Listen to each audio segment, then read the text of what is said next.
So the problem that we're having here is this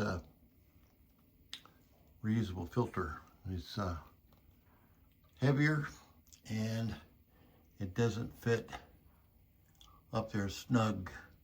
So the instructions said to try to use screws, put screws in there, but then you have to push against these pleats here to get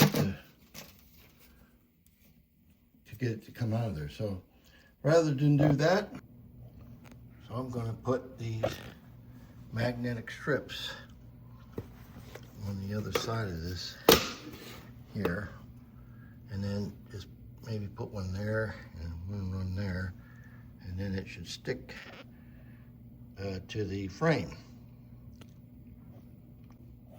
So you just have to peel this backing off here, and there's an adhesive there, and I've already done this one, so it's going to be on that end.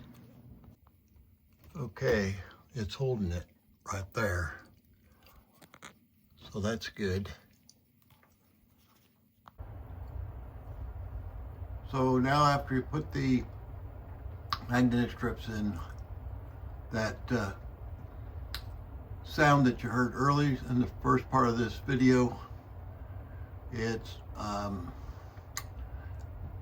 that's not occurring anymore because the air is not getting by the filter, as the filter is nicely seated up inside the vent. So that looks like it have fixed our problem with that filter. All right, so we'll got that up there. It took 4 of the strips to make it stay up there. So that looks like that's going to work. Thanks for watching the video. I hope that helps you.